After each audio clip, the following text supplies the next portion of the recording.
Welcome, everybody. This week's Griscom stream. Hope I'm coming in loud and clear to all of y'all.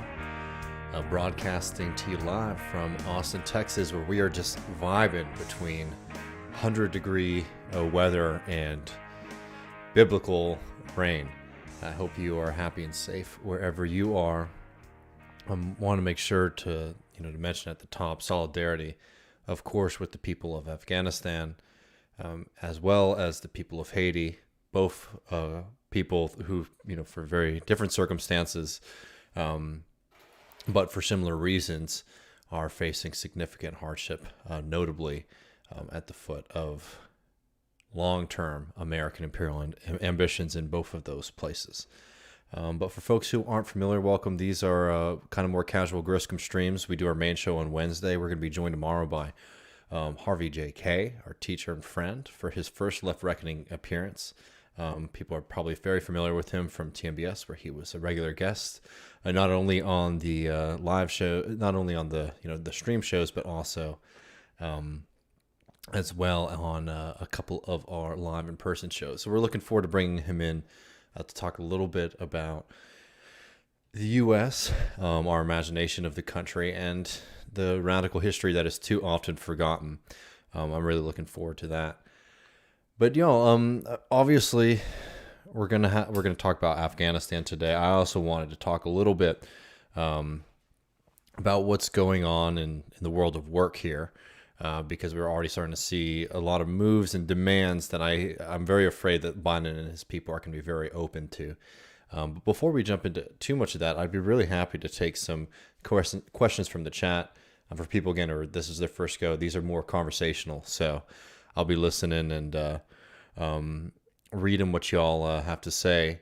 Enrique is asking if I have had a chance to read some of Paul Cockshot's work, and I haven't yet, but that's definitely on my list. It's been busy, as you can imagine, this week and last week, but I definitely am looking forward to get around to it. I've been spending a little bit of time, in the back catalogs of the New Left Review lately, because I'm just sort of trying to reorient ourselves, because one of the big parts of this show, and we did pick the time when we were going to launch it, but you don't get to pick your conditions, right? Is that we are in a sort of a weird intellectual and ideological time for the left right now, because a lot of the old playbooks don't seem to be as topical, I guess, right? It seems like a lot of things have changed, and yet a lot of the fundamental dynamics of capitalism and American imperialism seem to be very much the same. So I've been just sort of trying to look back, especially in like early 2000s work, to see what people were thinking and saying then at another time when people felt that they were entering into a new epoch. Let me see. Enrique asks, and I'll get to you, Patrick. Thank you for your question, of course. Enrique says, a question for today: what is the most effective way to message to frustrated veterans about the role capital and empire had in sending to die for seemingly nothing? I fear reactionary voices at work. Well, there's certainly a lot of reactionary voices right there who are trying to speak, to veterans, especially today. But I think that there is a significant left outreach to veterans, because a lot of people, they saw firsthand what they were being sent out there to do. And as somebody who was highly recruited in the poverty draft myself, I have a lot of solidarity with folks who ended up being sucked into that machine. And I think the best way to outreach for them, and I'm assuming you're talking about on the left, is literally just to do outreach and to recognize that people come into this situation from a lot of different life experiences, but we're all being touched by the same forces. And as you mentioned there, it's capital and empire. And the war in Afghanistan, I'm not the first person to say this, but it was a success. It was a success at funneling trillions of dollars into the pockets of the war machine and the empire and those who profit directly off of it. And I think there are a lot of good lefty organizations who try to do that outreach, for sure. Patrick Stevens said, I'm going to read your chat here, but I just don't want to... This is what somebody else is saying. That's all that I'll say. Patrick Stevens says, speaking of international affairs, Heard from comrades involved at DSA convention that Trotskyist sects tried to derail gains we made internationally. What's your opinion of Trotsky? Trotsky is a really incredible writer and thinker. I think that I would like to people have asked for this. And I think maybe Matt and I will do something in the future, maybe with our like the Radical Tradition series that we've been doing for patrons.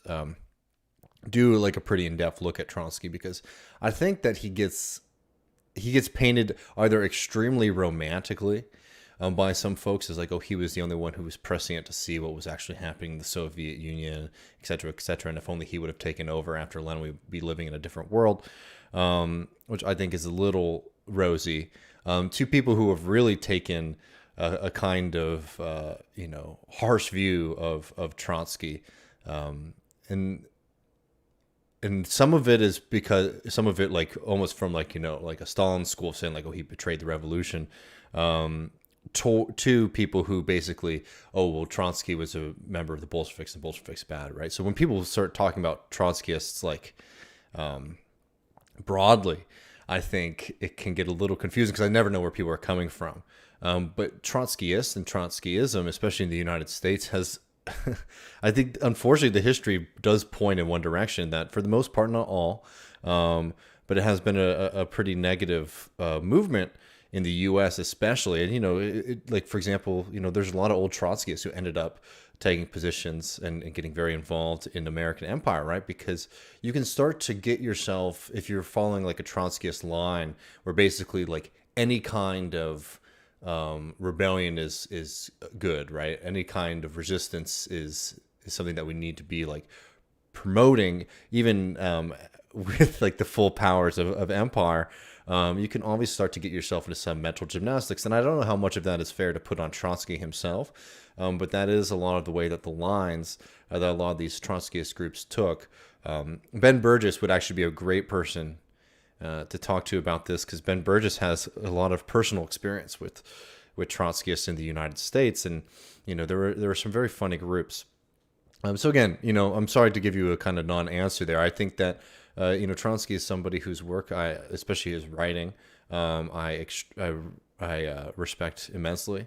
I think his work in the Russian Revolution was incredible. Especially, I've always liked, he has a really interesting thesis on, there's this big push in the Soviet Union during that revolution to create what they were calling like a Marxist military science. Right. And essentially it would be just like a completely egalitarian system where there's nobody who can give orders. Everybody, is essentially just like destroying any kind of structure or hierarchy within the military. And Trotsky flatly refused. And he had a really, really interesting piece about like Marxist military science and why he doesn't find that to actually be a proper extension of Marxism. So anyways, Trotsky's someone who I've spent a lot of time reading, so that's why I don't want to just throw him under the bus. But, the weirdos, a lot of the weirdos that you see out there are Trotskyists, and there's probably a reason for it. Obviously, World Socialist website people, who defending Cuomo till the end, attacking the minor strike in Alabama, those guys are Trots too. So that's why a lot of people have negative feelings about them. The DSA stuff, I'm not privy to much of that stuff that's going on at the convention, so I don't want to speak too boldly about that. Let me see. Idle Bystander says, highly recommend checking out Colin Drum's work on money for an applicable analysis rooted in serious scholarship. Might be a good guest for you to vibe with. Sounds interesting. Yeah, I mean, and Toasty Toast, this reminds me a bit of Anarchists Fight All States, no matter which ones. And it's hard when something becomes like an ist or like an ism to sometimes separate what follows. Because it's not like people who were big adherents of one revolutionary, one theorist or another in the United States ended up doing too much better when it came to sectarianism or becoming a major party or anything like that, right? That's across the board. U.S. left socialist movements from Debs to Lenin, right, to even Mao, right? So you can't throw too much on the Trots, but they have They have a really powerful history of splintering and sectarianism that is very infamous. Well, let's get to the title here for a minute. Again, for people who are just joining us, taking questions from the chat, much more casual than the main show. And just to remind people, we don't take super chats during the main show. We really do appreciate them, but we're not answering questions during those streams. But these ones for sure. Well, let's start with this one. People have seen this video. I mean, it went absolutely viral as it should. With Jon Taffer, who, for people who are not familiar, is the guy from Bar Rescue. Just an incredible propagandist, essentially. I mean, to act like, he's going on television to make this point, to make it seem like his industry is absolutely indispensable from in society. And he makes these pretty despicable points here. But I wanted to know, I mean, I always knew I was against this guy when I was watching his show Bar Rescue, and he was very adamant about denying shift drinks. If anyone's ever worked in a restaurant and bar, you would know that shift drinks are probably one of the few perks that you get for a job where you're just being absolutely abused and harassed for 9 to 10 hours an evening, and having that those little moments of camaraderie with your fellow coworkers at the end of the night is an immensely important part of working in the service industry. And it's obvious, why somebody like Jon Taffer is against it. Anyways, let's watch this clip here for a second. La déstabilisation de l'Afghanistan risque également d'entraîner des flux migratoires irréguliers vers l'Europe. La France, comme je l'ai dit... Oh, that's a little preview for later. Hold up 1 minute then. That's sort of awkward. I have to figure out where I put it. Just give me 1 second then. La déstabilisation de l'Afghanistan risque également d'entraîner des flux migratoires irréguliers vers l'Europe. All right. Well, I'm just going to have to talk for a second while I set this up then, because I set these up weird. It will just be 1 moment. Here we go. I'm not an economic professor. If you get $800 a week unemployment benefits, and you live with a partner who also is getting $800 a week unemployment benefits, $1,600 a week, Laura, $83,000 a year for that household in unemployment benefits. The median income in America is only $63,000. We're incentivizing people to stay home. What if we gave that additional unemployment benefits to employers to incentivize people to go to work? Well, what if we just cut off the unemployment? I mean, hunger is a pretty powerful thing. I don't mean physical hunger, because people who truly are in need help. I'm talking about people who can work but refuse to work. But the government is literally putting anvils in many ways on people's shoulders, either through the mandates, regulations, and now through free money, which obviously we're all the piper eventually has to be paid. John, I want to ask you, though, about this idea of work-life balance, because look, no one wants to miss their kids growing up. No one wants to. You stay in the office your whole life. You never see your family. So that's really important. However, have we taken that a step too far when you think of, well, a lot of the millennials talking about, well, I need time for self-care. I don't know why I'm harping on that tonight, but the whole self-care movement is a little, I mean, my mother's not with us anymore, but she worked by the time she was 12 during the Depression. If she heard the self-care thing, I think her head would explode.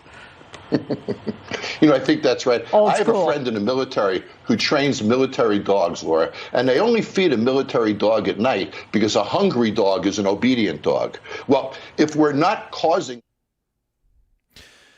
One of those things where you can only watch this so many times.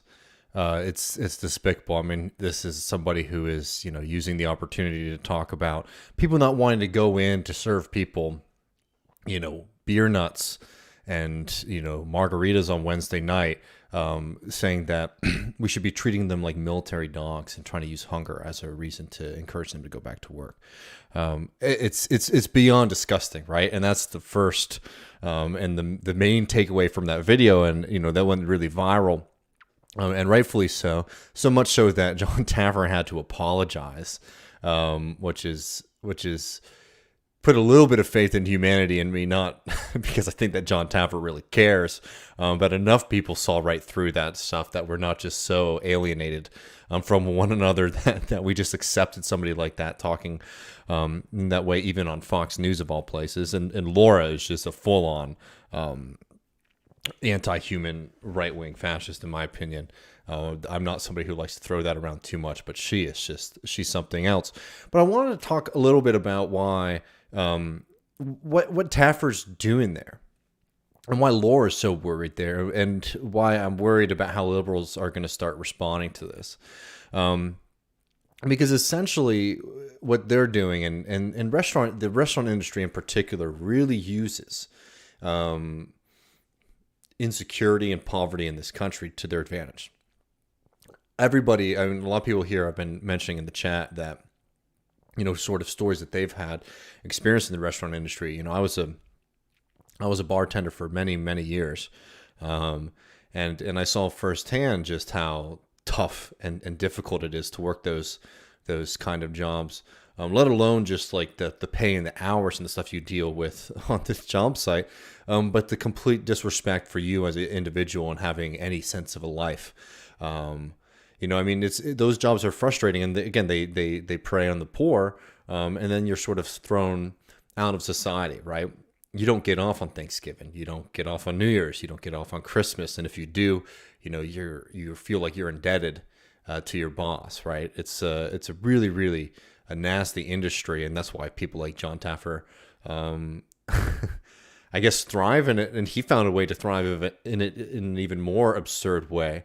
Where he just gets people to come on his show, we're assuming for free or for very marginal amounts of compensation, for him to just basically make a fool out of a bunch of employees, yell at them, get their boss to fire them, and then the restaurant goes under 6 weeks anyway because it was a complete disaster from the get-go, right? But I wanted to talk about this problem that they're having with people staying home, right? So again, these are people who, Laura, again, is just a complete ideologue, right? She wants to cut all kind of funding for any welfare programs or any kind of basic humane program, and you see she catches herself halfway through it when she starts to make the argument that, people who really need it, we should make sure that they get fed. But like, by her definition, nobody really needs it. As people forget, we're still living in a damn pandemic where working those kind of jobs is extremely dangerous. But on top of all of that, they're upset because we've seen a marginal push from workers in those industries to demand higher wages. Their ability to rely on the reserve army of labor, right? The people who are sort of just outside of the workforce, as people who you can use as a threat to your employees, right? So you basically are saying, if you get if you ask for too much, if you're, disobedient, if you assert your rights in any way, well, you're going to be fired, and I'm going to bring in somebody else because I have a huge stack of applications. I've seen restaurant owners do that before. It was when somebody asks for a day off or for, just some kind of basic human decency, they pull out that big ass stack of applications and they say, well, this is, you can just leave and I'm going to bring in one of these people, right? There's a function in capitalism for the unemployed. And it's one of those things that what the interests of the employers are, right? And the bourgeoisie and the ruling class in this country are very much opposed to what the interests are of the many, right? And that's true on a whole host of issues, but employment is a very clear one. When people run for office, they say, well, we're going to try to bring more jobs into this community, right? And it almost seems like a platitude, because who's not for more and more jobs in the community? Well, there is a group of people, right? Employers who always want to make sure that there is a reserve pool of labor. There's people who are outside of the labor force who are either outside of the labor force completely or are essentially underemployed, right? They're not working as much as they would like to, or in the industry that they would want to. And they use that group of people to basically put pressure on their current employees, and it gives them essentially the freedom to fire whoever they want, whenever they want, right? We don't talk about this a lot. We talk about wages a lot, but the thing is with these people, they would actually prefer for wages to be raised slightly across the board, right, than for there to ever be full employment in this country. Because full employment not only is going to increase wages for workers, it will increase the power that workers have for sure, right? If your boss is afraid if you walk out that they won't be able to find somebody to replace you, you have a lot more leverage, right? And on top of that, if you're an employer, right? And remember, employers, especially small business people, especially in smaller towns, but as they get bigger, I mean, that's why restaurants create organizations like the National Restaurant Association to basically be able to pressure and lobby the federal government and the state government and city governments to do what they want, right? Employers have a lot of power, and they use that power against the community. They use that power against the government. And any situation where we're approaching full employment or having a kind of a shortage in the reserve army of labor, the people who are going to come and fill those restaurant jobs, they get nervous. As I said earlier, one, because of the wage question, but two, because it weakens their power. That means businesses don't get to set the conditions that they want. And what we're seeing right now is a power struggle. When you're seeing employers going on the news and saying, oh, we can't get anyone to fill this job, the most obvious reason is because they're getting worked up about wage increases, people asking for more money, right? But it's also about conditions. And what they want to be able to do, employers, they want to be able to set the stage, they want to be able to set the conditions, and they don't want anybody else getting involved. The biggest threat that these people always make is that, well, if you do too many regulations in the restaurant industry, then we won't be able to have restaurants, right? That's always their threat, and that's the threat that Jon Taffer and Laura are making in that segment as well, right? If you have basic protections for people, these industries won't exist. I'll say flat out, if your industry can't exist, if we put in basic human standards for employees and workers, and then your industry shouldn't exist. But beyond it, it will and it can exist. But what they're trying to do is they're threatened, and they're trying to lash out and create a panic amongst the general population. And they use these stories of like, all these lazy people aren't working or anything like that. But what they're really threatened by is this kind of shift that we've been seeing, because some people have had, a lot of people who have never had an opportunity to say no, aren't even necessarily saying no in the long term, but are saying, well, I don't have to take the first thing that comes my way, right? And, we're going to see a lot more, freakouts because of this. And I get worried because obviously this is, Fox News, which is, Psycho Channel, but I get worried because I see a lot of liberals start to try to make counter arguments. So it's like, well, actually, there are all these people who do want to work these low wage jobs and blah, blah, blah, blah, blah, right? And I get worried that you'll start to see walking back of these kind of protections and just like slight benefits that we've seen for workers over the past year because, the Biden administration gets cold feet. I mean, I know Biden doesn't want to fundamentally change the labor question, but I just think that it's really important that we not sort of ignore the kind of structural fights that are going on right there, right? So it's obviously disgusting what Taffer is saying, comparing workers to dogs, right? But why are business owners and people like that, mouthpieces like Taffer and what is his name, Mike Rowe or whatever, going up and getting worked up about this? It's because business owners are getting worried about not just, some wage pressures, but their ability to basically exert all of their will on workers and employees.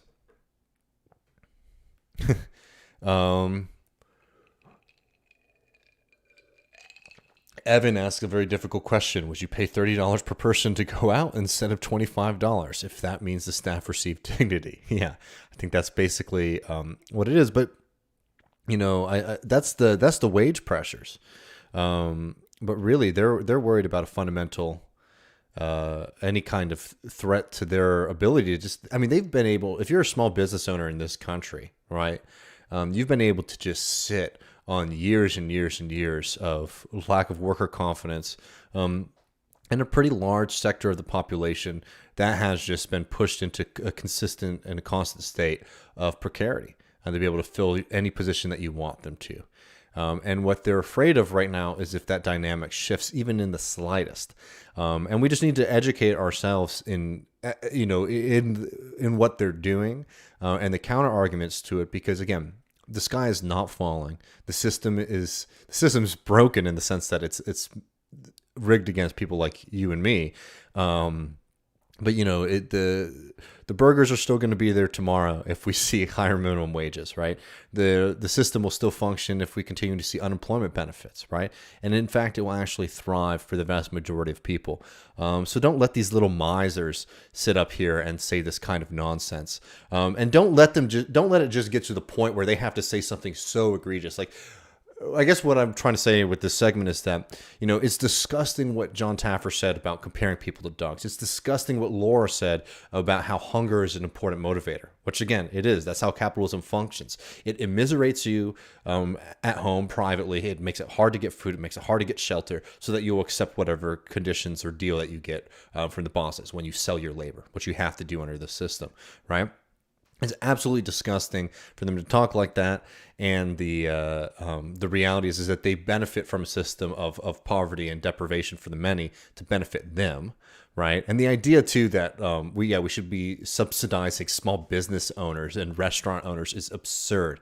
The United States government already does that by looking the other way with the tipped wage fiasco and mass theft. But beyond just those kind of like overarching, just like this is clear as day, horrible behavior. Remember those kind of fundamental class conflicts there, right? The business owners are not only worried about what's happening in their restaurant, right, and with their employees, right, but they're worried about their ability to exert their will on the vast majority of the population, right, that whole reserve army of labor. And on the local government and the state government and the federal government. And that's why they're lashing out like this. And they have plenty of people in the media who help them do it. Infinite Content says they really are upset that the paradigm shift is to the point where their power is slipping from them. Yeah, exactly. These things, like it's certainly about money, right? But it's power. William says, Mike, don't follow your dreams row. The classically trained opera singer turned actor who never had a real job. Yeah. And they pay him a lot of money to do what he does. Kyle, this is a good point too. I remember this, man. God, Jesus Christ. I mean, this is good news, but it was just, I just remember doing segments with Michael about this. It feels like almost a decade ago. It is probably a couple of years ago. Kyle Tiffany says, always helpful to remind people that we, thanks Shama, Sawant in Seattle, raised wages substantially in Seattle and nothing happened. Exactly.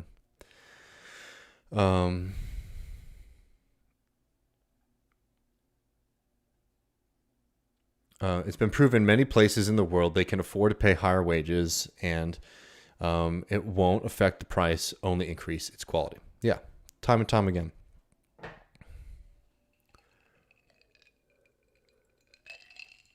All right, y'all. Well, I'd be happy to take any questions. I have to leave at around 2:50 today. My car's in the shop, which really sucks. Hopefully it's not going to be a disaster. That's why I did the show early today. But I'd be happy to take any questions. If not, we can get to this Afghanistan segment, because it's going to be a really big, there's obviously a lot to get to. We talked last week with Bessner and Derek Davison. I highly suggest their piece in the New Republic about what's going on in Afghanistan. It's been tough to watch these images and see how bloodthirsty a lot of liberals are to return to war and occupation. But it's been really horrible too, just as a human to human level, to see the result of 2 decades of devastation and occupation, and how difficult and dark and bleak it still continues to be. I think it's an absolutely fair point to make that it is amazing how much outcry there is today in America about the lives and security and safety of people in Afghanistan, when there were very few tears when the United States occupation continued to kill thousands and thousands and thousands of people. But I don't think being able to recognize that precludes you from being from being able to say, well, it's really horrible to see the desperation and devastation as people are trying to flee the country. But let me pull these clips up because, you know, it's all anybody's talking about is Afghanistan. And I think there's people, you know, again, we had Derek Davison and Bessner on last week to talk about it. I'll be talking about someone, Mike Prisner, whose work I really respect on it. There's been a lot of conversations about it, but I wanted to focus on one specific thing. I knew somebody was going to ask me about my car. I drive a very, very cool and very, very acceptable and appropriate car. It's older. It's like 1997. So it's a rough go. But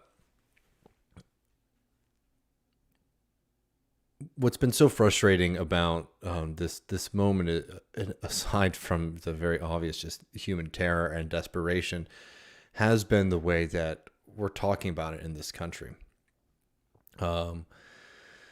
Not only are you seeing these really cynical arguments, you know, to basically use the very real threat to women's rights in Afghanistan, but it's you know, again, remember, like, what rights under threat that weren't under threat a year ago, right? It's like, it's this insane amnesia that people are starting to act like, you know, Afghanistan was some kind of paradise, you know, up until the full-on retreat. I mean, it's been a horror show for 20 years. Generations have grown up in absolute horror and fighting against multiple enemies, from the Taliban to the United States military. I mean, imagine, you know, we're very well familiar with what the Taliban intends to do and does do to women and people in that society. But don't ever forget the crimes and the murder and the attacks and disgusting behavior of the United States military.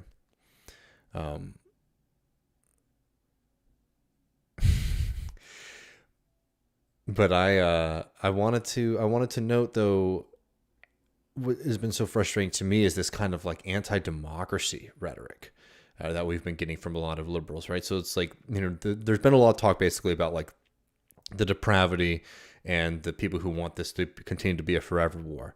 But there's this really anti-democratic turn that things have taken that I wanted to start with and focus on.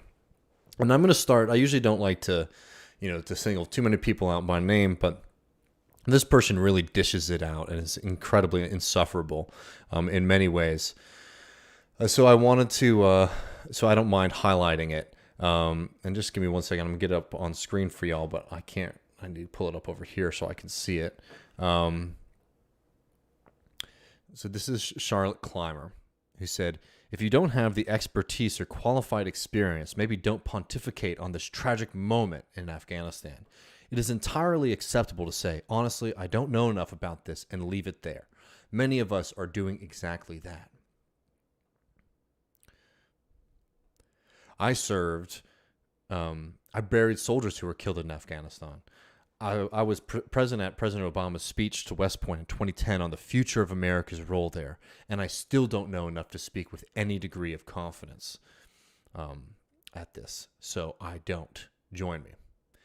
And what's infuriating about that is, one,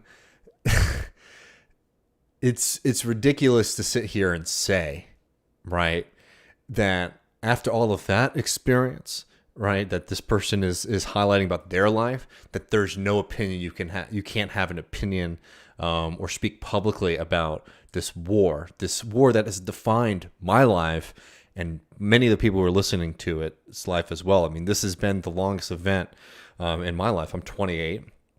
Right, we've been there for 2 decades. I mean, this is, you know, pretty much all I know in conscious life has been American imperialist projects in Afghanistan and Iraq. I mean, what are you talking about? You don't have enough experience to talk about this? Absolutely absurd. But I also wanted to add, beyond just like that absurd first point, this is the thing that infuriates me so much about a certain class of liberals, right? Who they act like, you just need to accept what the people in power think. You need to accept what the technocrats think, right? Because you could never know, right? You need to respect what the institutions are saying to you, right? It's not about education. It's about pedigree. And there's something about it that's just disgusting, like, and frustrating on a human level. But beyond just the human level, the democratic aspect of this is horrendous to me, right? No, you should be able to have an opinion on what's going on in Afghanistan, and you should have an opinion on it. Do you know why? Because as a member of this society, we supposedly live in a democracy where the people should be making these kinds of decisions. No war in my name, right? And to sit here and act like people are just pontificating when they say that they're against war, when they say that they're against sending people from our society to another society to murder and maim and kill and occupy people, hell yeah, you should have an opinion on it, and you should be able to articulate that. Give me a break. And we'll get to more examples of this in a second, but this has been, apart from just like the genocidal, bloodthirsty mania of a few characters, has been one of the most frustrating responses to this kind of idea that no American could ever comment on this or really understand this, right? Yeah, most people don't have a nuance, a particularly deep well of understanding of society in Afghanistan, right? But people sure as hell understand that that the United States should not be there anymore. And starting to blame this on democracy is a really, really sick cop-out. They don't say democracy, but that's what they mean when they start to say, oh, you people out here who have no idea about the world, you shouldn't have any opinions on this. Give me a break. Give me a damn break.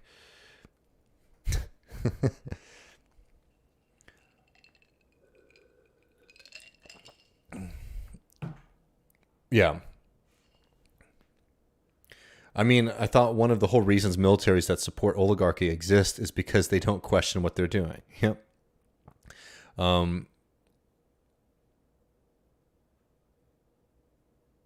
me see. Yeah, what are they fighting for other than our freedoms? Maybe the fact that people serving there don't know anything about it explains why nothing was done for 20 years and $2 trillion. Well, a lot was done there. People made a hell of a lot of money, both American and interested people in Afghanistan too, and that's the real tragedy. That all of this was done to so many folks, just generations of people, just suffering for the benefit of a very, very small group of people. Let me get this up for y'all too. Hold on one moment. For some reason, the only thing I had saved on here was this Macron video, which I might not even play. But here's somebody who like Clymer, understands a little bit about what it's like to be there, who does have an opinion on it, an opinion that I respect. And I think actually gets a pretty good synthesis, because you can never accuse this person, Mike Prisner, of the great show Empire Files, who you guys should definitely be watching and supporting if you aren't already. But Mike Prisner had something to say about this. Had something to say about this that I thought was really smart, because there's been this whole other counter narrative on some members of the left that, like, oh, don't feel sad or be critical of Biden for the retreat, right? Which I just think is absolutely absurd. I mean, we shouldn't be staying there. We should be leaving immediately. The same position is, as Daniel Bessner says, the United States should commit itself to accepting as many refugees from Afghanistan, Iraq, hell, the world, honestly. We have the capacity and ability to do it as need to come, but especially from places like Afghanistan, which we have just for decades now destroyed. We should be bringing in as many of those folks as we possibly can. And all of these things about the visas, we couldn't process the visas in time, is BS. The United States government sets those policies. They are the only people who are holding themselves to the absurd standards that are not set up to be expedited for an emergency like this. Yeah, we should be accepting those refugees. We should not be staying any longer. We should not continue the occupation any longer. No. But no, we should get people out who need to get out and who want to get out, right? Oh, and then and that's not even enough. But here's what Mike Prisner said about this, which I thought was really good. Not going to share the video of all those poor souls falling from the U.S. Air Force plane leaving Afghanistan. But seriously, what what the fuck? There's no reason at all this should have happened. How did the White House fuck this up so bad? It's like there was no foresight, no plan. They knew the Taliban were coming. They just took every other city and surrounded Kabul. They knew people would flee. Taliban didn't even fire a shot, but army responds like they're all going to die. 6,000 troops and can't figure out an orderly ways to help people leave instead of shooting into crowds, which was so egregious and horrifying. Like, no withdrawal plan could have prevented a Taliban takeover, but it definitely could have prevented the Air Force plowing through thousands of civilians and dropping them from the landing gear to their deaths. Yeah. I mean, really, that's all that you can say about the what's happened so far under Biden. Is just, I mean, this was the withdrawal was a complete humanitarian disaster. And again, you don't have to argue for forever wars to think that. And I think that that's basically has been my feeling on it. Is we should be accepting as many refugees as possible. The United States should never set foot in another imperial adventure ever again. And I will oppose that with every fiber of my being. But I'm also going to talk about it. As a member of this society, I absolutely am going to talk about it and have an opinion about it. You should too. I think Mike's point there is really good though. Yeah, I don't know. Kyle says, part of me thinks that we're leaving small arms to destabilize and ramp tensions in Xinjiang as a pretense for economic warfare. I don't know. I mean, all the stories from the blob have been about, oh no, this means that China's going to have more influence. Well, it's like, well, okay, well, how many borders does the United States share with Afghanistan? Does China share a border with Afghanistan? Does India? Or are they in the region? Regarding India, Iran, right? It's just like, come on, look at where we are on the map and look where all those other countries on the map are. It's sort of absurd.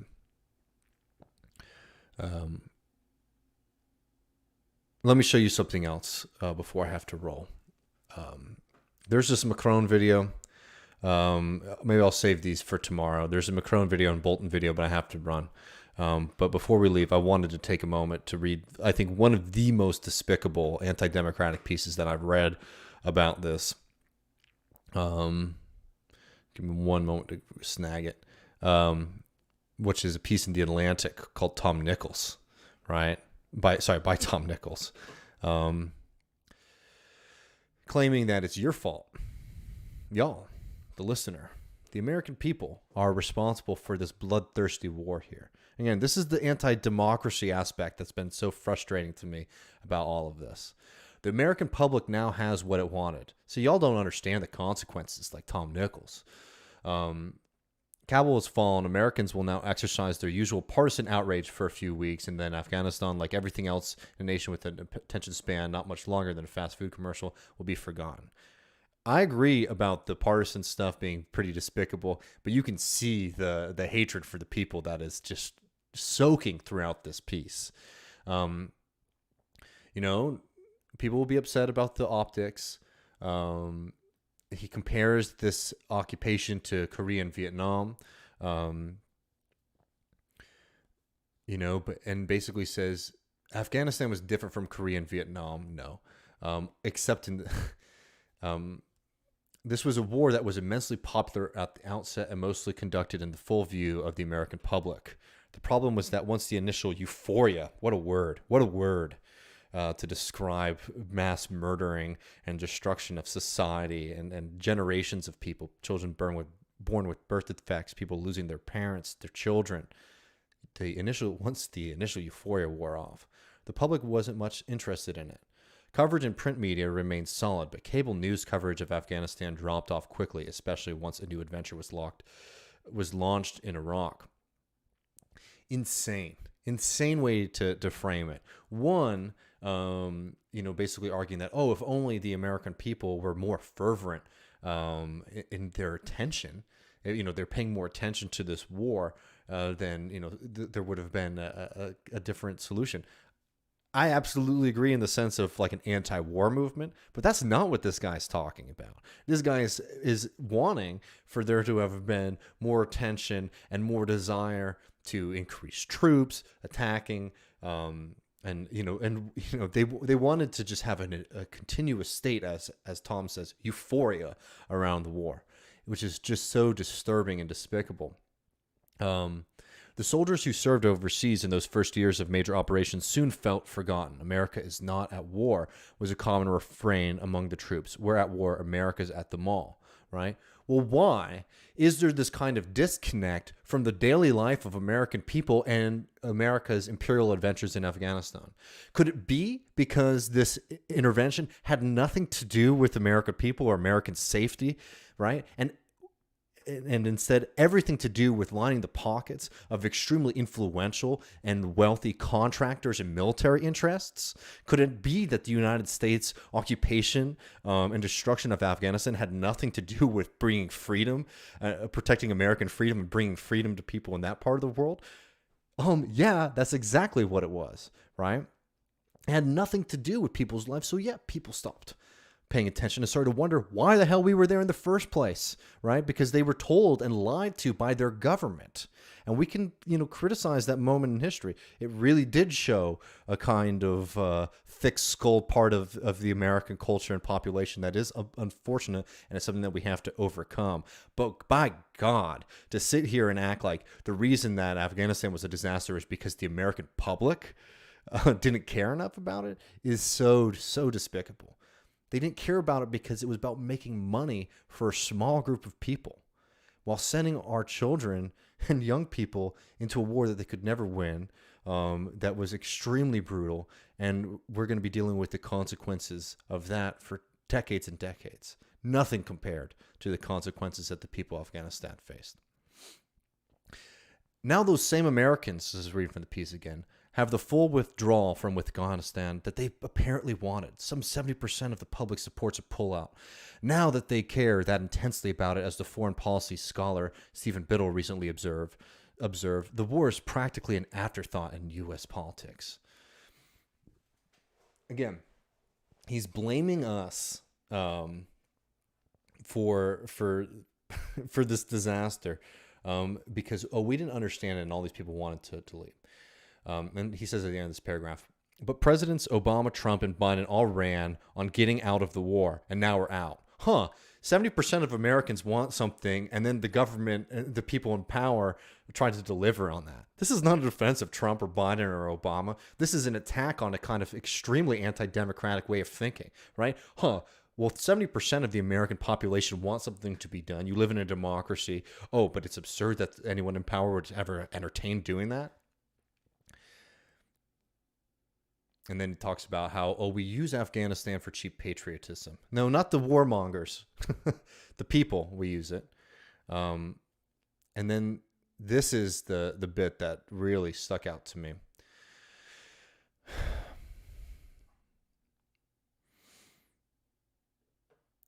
After the worst attack on U.S. soil, Americans had no real interest in an adult conversation about the reality of an anti-terrorist operation in a harsh environment such as Afghanistan. Nor did they want to think about whether draining the swamp and modernizing and developing Afghanistan, which could mean a lot more than a few elections, was worth the cost and effort. Maybe it would have been worth it. Or maybe such a project was impossible. We'll never know for certain. Because American political and military leaders only tried pieces of several strategies, never a coherent whole, mostly to keep the costs and casualties down and to keep the war off the front pages and away from a public that didn't want to hear about it. Jesus Christ, Lord in heaven, give me the strength. It's just something else to sit here and say this in 2021. Yet the strategy in Afghanistan was a disaster, right? It's because it served no human end, or like it served no humanitarian end. It served the ends of certain human wishes, of certain people, of certain psychopaths, right? Remember more and more, the fact that the military was operating under its own playbook has a little bit more to do with the fact that America has failed in many of its democratic structures, right? That the connection between civilian control of the military has been all but severed, right? Not to do with the fact, not because Americans just aren't paying enough attention and reading your shitty articles about this war. It's so despicable. I mean, I really have to go. But here's the icing on the cake. A serious people, the kind of people we once were. Yeah, like we once were when we were dropping Agent Orange on villagers in Vietnam, or intervening in a war in Korea so far away from us, right? The days when we were serious people, when we were destroying democratically elected governments the world over, back when we were serious people. It's back to the piece now. A serious people, the kind of people we once were, would have made serious choices long before this current debacle was upon them. They would today be trying to learn something from nearly 2,500 dead service members and many more wounded. They would be grimly assessing risk and preparing both overseas and at home for the reality of a terrorist nation making its way back onto the international map.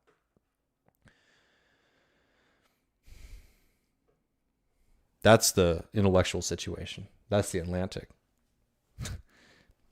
That's the decorated experts that Clymer and all them say we need to be deferring to.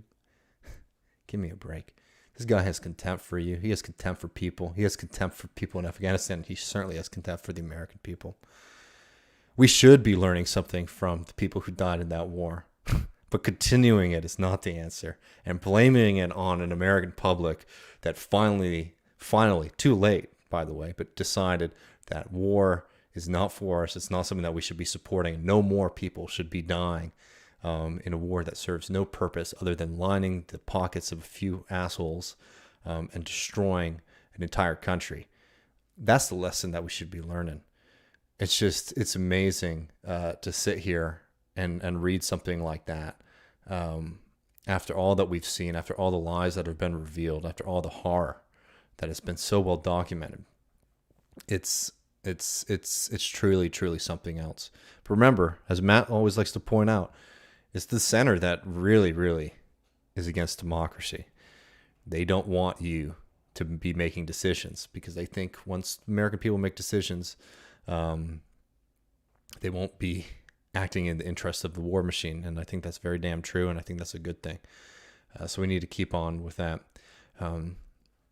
Appreciate all of y'all. I gotta run today, but I'll be seeing y'all tomorrow at 7 Central, 8 Eastern. We'll be joined by Harvey K. I'm sure we'll talk a little bit more about this. I'd love to get Matt's thoughts. As always, feel free to join us at patreon.com/leftreckoning. My email DMs are always open to questions, comments, and thoughts. Maybe it's a hard transition, but I have some cool ideas for some merchandising opportunities. So if anyone knows anything about some good union shops or things like that, I'd really appreciate a tip because I've been wanting to. I have some cool ideas for shirts and stuff I'd like to get out there, but I want to make sure we're doing that as ethically and nicely as possible, and affordably too, of course. But y'all, I'll see y'all tomorrow. Take care of yourselves. Don't let these assholes get you down. Remember, we got a lot of fight left in us, and we're just moving on. And solidarity to people of Afghanistan, people of Haiti, and oppressed people all over the world. I'll talk to y'all tomorrow.